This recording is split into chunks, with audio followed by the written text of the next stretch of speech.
Hello and welcome to Critical Political Thinking. My name is Camasso and I'm your host. We apologize for the 1-week hiatus. We took a brief vacation and we had covered a few things over the vacation, including Donald Trump's birthday and whatnot, but we did not have a formal episode.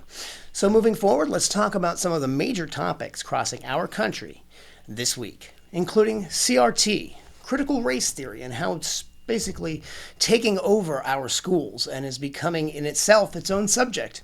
What is critical race theory? How is it dividing our country? Is it dividing our children? And what can we do moving forward to address what apparently has become part of the curriculum? We're also going to be touching base on the border crisis and basically everything that the mainstream media is failing to cover. We're going to go over. We're going to talk about the numbers. We're going to talk about the facts. And we're going to talk about exactly what's happening at the border. Not opinion, not hearsay, but factual numbers. And we'll let you make decisions on whether or not this is, in fact, a crisis. Also, let's talk about Portland and how 50 police officers decided to walk off the job and resign, all because of an indictment. We're going to talk about the indictment, should that person have been brought up on assault charges, and we're going to move forward with what's going to happen next to the majority of police officers if things like this are allowed to continue. And finally, we're going to be talking about the future of the Republican Party, what to expect in 2022. Will Donald Trump be running in 2024? This, that, and a few other things based in with our opinions. Welcome to an informative episode of Critical Political Thinking.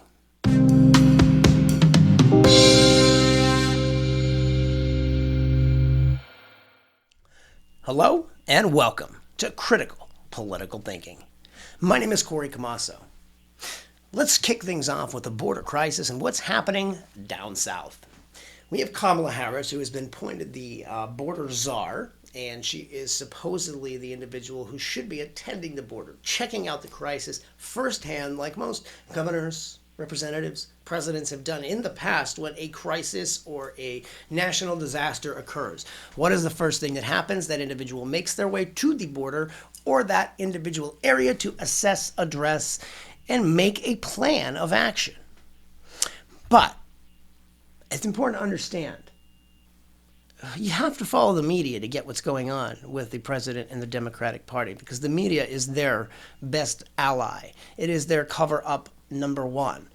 And if they're not addressing the situation, then chances are it's probably not going to be a crisis. As a matter of fact, it's probably something they want. And why is it? Why would you want this? Well, you have to think about it. What's happening? Thousands and thousands of people who are not allowed in under a Republican governor, or president rather, or a government system. And now, under the Democrats and Joe Biden, magically all of these people have been granted immediate amnesty. They're allowed to walk right into our country, free hand. There is no longer a stay in Mexico process. There is no longer, a way for all of these people to go through the proper channels. There was a wall, and this wall wasn't even necessarily, if you want to get over that wall, you're going to get over that wall. But the wall was generally to push those that wanted to come into our country to a central location. There were holes in the wall for a purpose, so that those are the places that you can position a border officer and then they can address amnesty, runaways. Because yes, our country is here to welcome everyone if they have a reason to be in this country. But there are channels and processes in place, and they're not in place to hinder or hurt someone. They're here to protect those already in this country. We need to know who's coming in our country. We need to know where they're going. We need to identify them, give them identification, so on and so forth. And that brings us to our next point, identification. So it's very obvious that most of these people crossing the border aren't going to have ID. But who was it? Who was it just a few months ago that was put, voting ID is racist. You can't have ID to vote, especially in the 2020 election. You can't have ID. It's racist. Some people can't get IDs. They can't afford IDs. They can't make it to the DMV. They can't get their phone, whatever the case may be. And they kept saying, it's only in minority-driven areas. It's mostly, minorities that are hurt by this. So voter ID is racist. Now, all of a sudden, Stacey Abrams and all the other Democrats are coming to the table with voter ID. Maybe voter ID is no longer racist. Why? I know why. Because now, when these people are crossing the border, these new voters, they're getting identifications.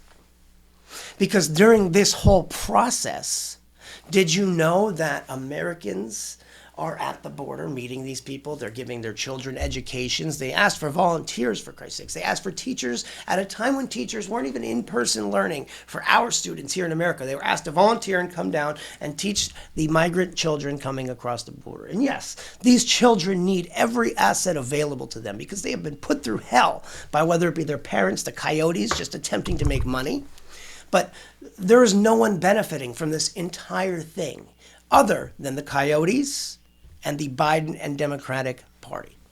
And they're getting voters. They're giving these people the voter identification and the IDs that they need to vote. And they're saying, hey, who let you in the country? Don't forget that, 2022. Don't forget that, 2024. They're just moving on and on and on and on towards understanding. Now, initially, they had no idea how this whole border crossing thing was going to work. They needed to know, well, maybe we do need to have voter ID or no voter ID because, that's how we won last time. We were able to do whatever happened. And sure, it may have been legit. We don't know. What I do know is that everyone is telling us that it was a legitimate election, so be it. We have to accept it for what it is, and we as Americans have to take what we learned from this election and move forward. We need to address our representatives, our senators, our governors, everyone, and make sure they understand what we the people want moving forward. Yes, we want voter identification. We want American citizens to be able to vote. Absolutely. But now what you have is you have a border crisis where they are allowing thousands and thousands of people in. And they're saying, oh, well, it's no different than any other time. It's just that Trump was so horrible that he didn't let anyone in. No. So let's talk about it. Everyone's only talking from 2020 to 2021, and they're showing the huge gap. That's not very fair to the Democratic Party. It's really not. And we're not here to be unfair to either party. We're here to tell the truth. So let's take it back to 2019. So we're going to go through 2019, 2020, 2021. So in 2019, there were 76,545 individuals that crossed over the southern border into America. That's 76,545. In 2020, it was 36,687. Now, it did go down because of COVID. But 76,000. Now, in 2021, almost immediately following Joe Biden being administered as president, the rush begins. 101,000. That's an additional 30,000. Now let's move on to March. The numbers only get worse from here. 103,000 came across in 2019. 103,731 were said to have crossed in 2019. Now, mind you, this is said to have crossed. This is on paper. This is caught crossing the border. Right now, what we have is so many people crossing the border that I would say a good 10, 20% are making it by without anybody identifying them, no identifying factors. And you have to understand, it's not that these people are doing it if they have the chance. Most of these people crossing the border want to go to an officer and want to get an identification and want to become part of this country. But what we need to worry about is the 10 to 20 other percent that are sneaking by. Why are they sneaking by? Well, maybe they're from a country that we don't allow into this country because of terrorism, because of, just a whole plethora of reasons they're not supposed to be here. So we have that. Then you have gangs, drug carriers, drug mules, people that want to sneak by simply because they have to, because they brought something into this country they should not have. And that is happening more than ever at our border. Fentanyl levels are through the roof. We already had a drug crisis. We were starting to get it under control under the Donald Trump administration. So this border crisis is going to extend far beyond what you understand. Not only is it going to affect the job market, the drug market, the border market, just everything, including most of those southern towns are now going to go through crisis in the housing market, so on and so forth. So let's go to April. We have let's finish March. We have 103,731 in 2019. Then you have 34,460 in 2020 due to COVID, substantial decrease.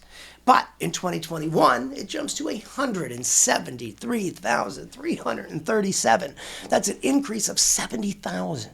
So already we are at an increase of about 100,000 in 2 months.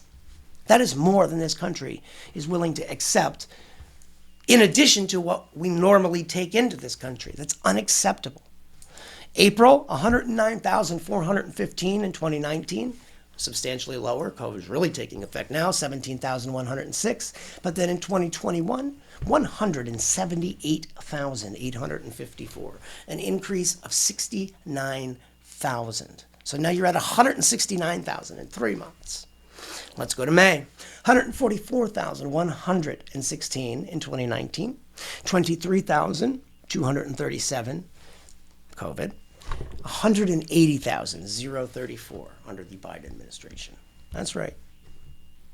It's sad. Another 36,000 people. We have to understand what's going on. Almost 200,000 people have crossed our southern border in 4 months.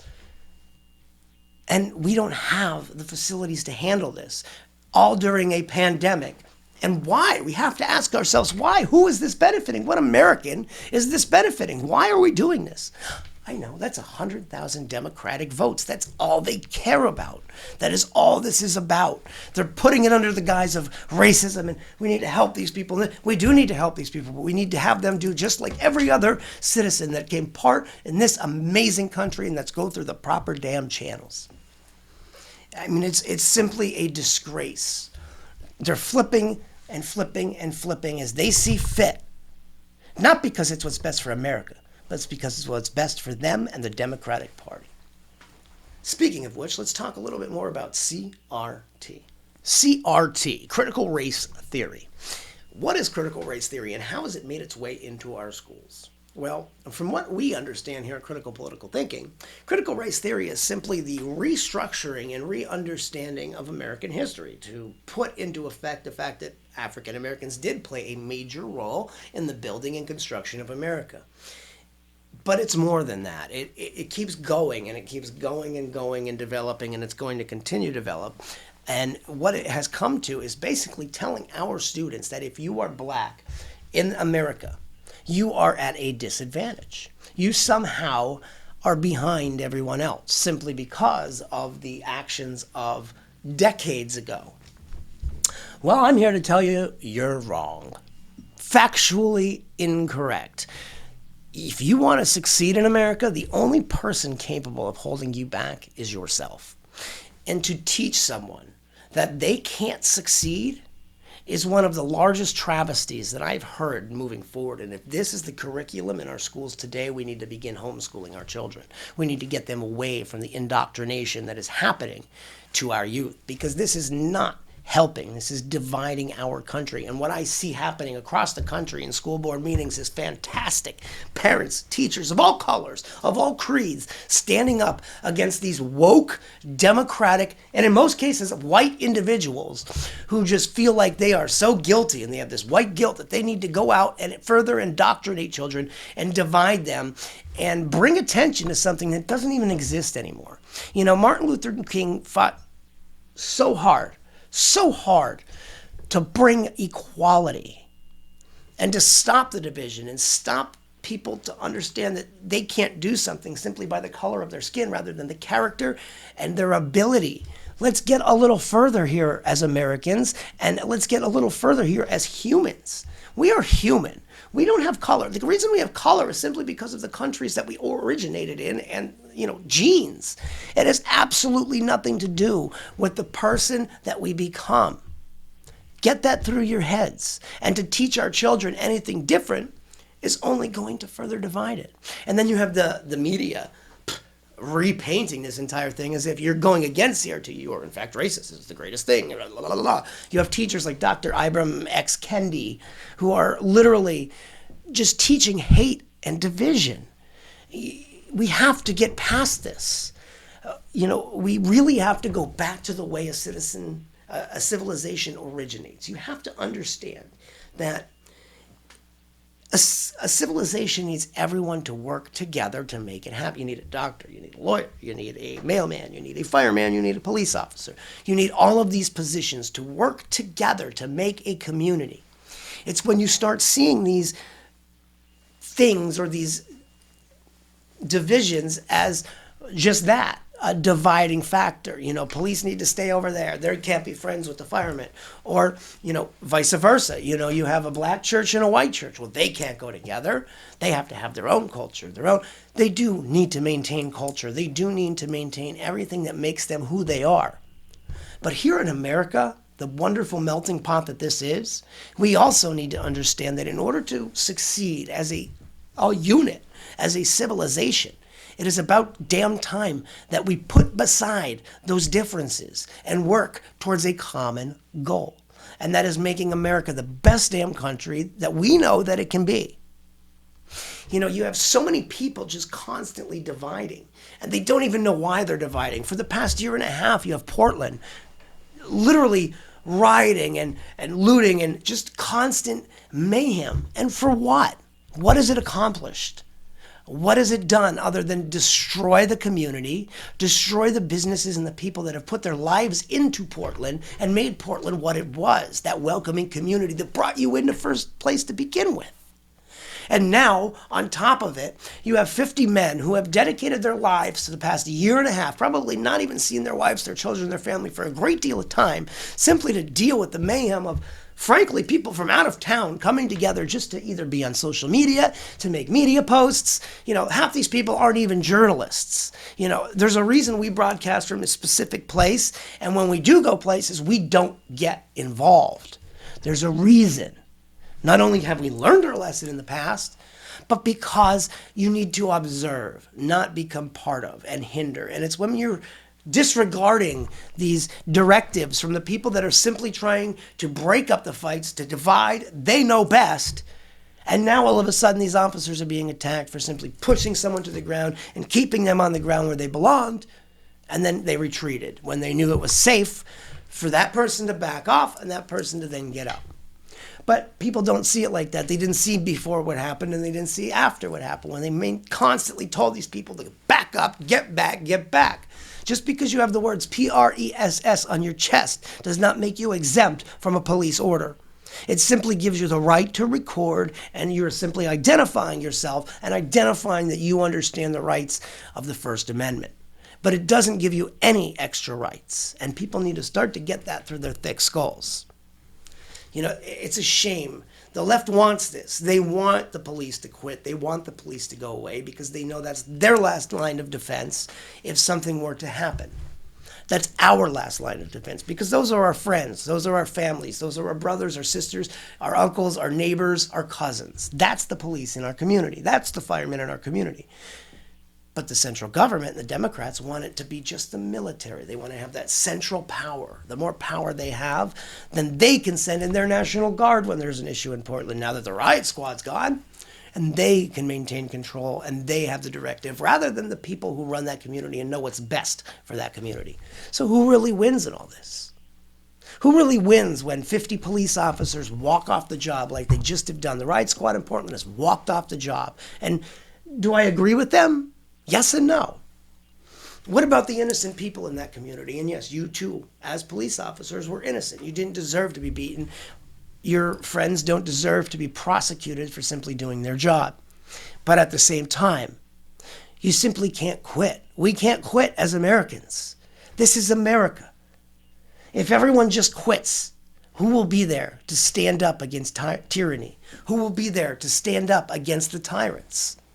Who's going to do it? Portland needed them. And now who do they have? They have Joe Biden's National Guard.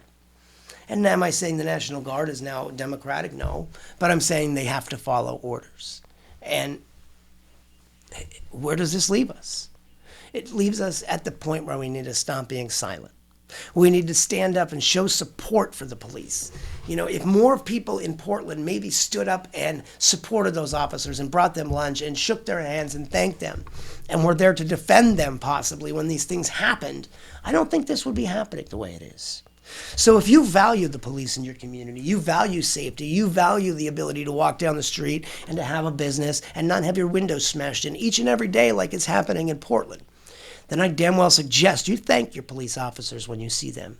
You support your police officers. You go to city council meetings and you address anyone that has any contradicting statement.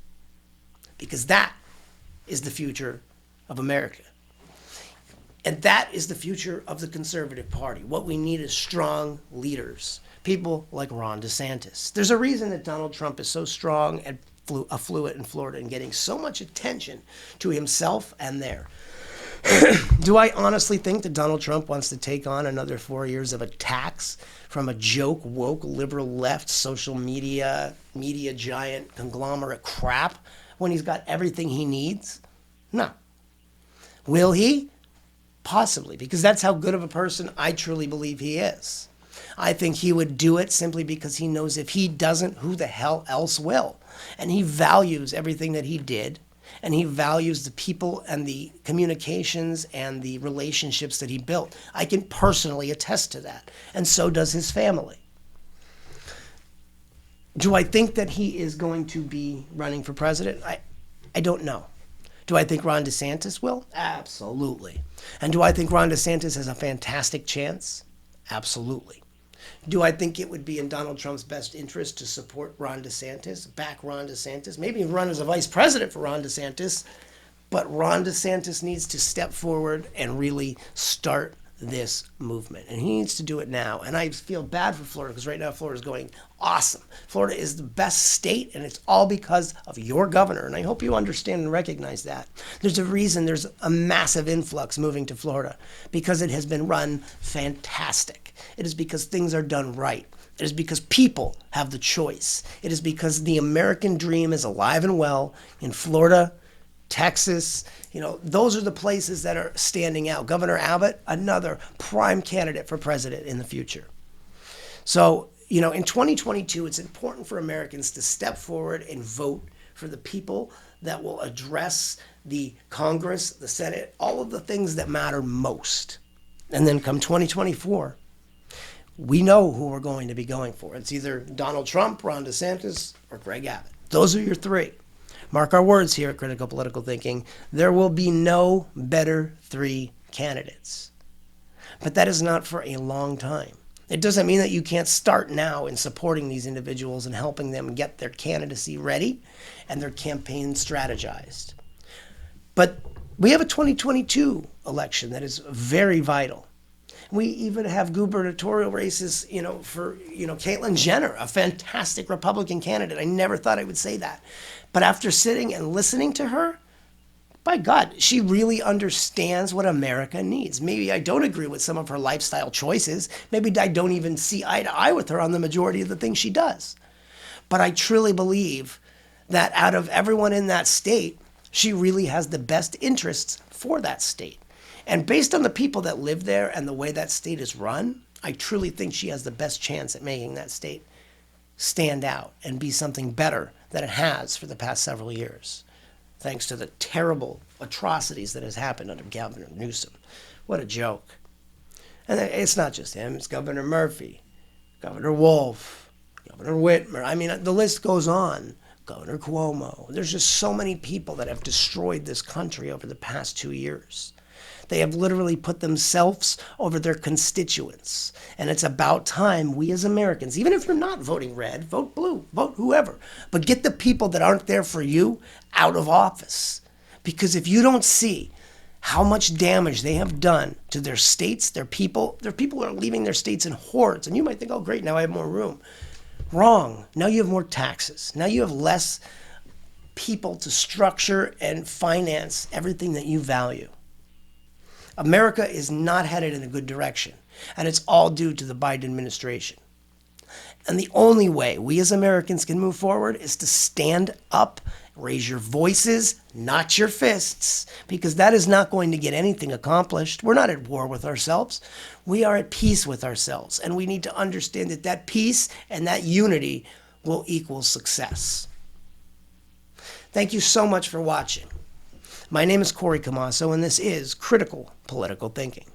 Please like, please subscribe, please ring that notification bell, please rumble, and please do everything possible to help us get our content out to the public. Clearly, what we share is nothing but fact and nothing but what America needs to hear. We need to understand that division is not the future, that unity is the path. Again, thank you so much for watching. Please visit www.criticalpoliticalthinking.com. If you have the ability to donate and help our channel grow, please do so. There's a link at that website. You can get yourself an awesome Critical Political Thinking mug, t-shirt, all kinds of great gear. Simply by donating, you get that for free. Again, thank you so much for watching. Please don't forget to like and subscribe. My name is Corey Camasso, and this is Critical Political Thinking. God bless America.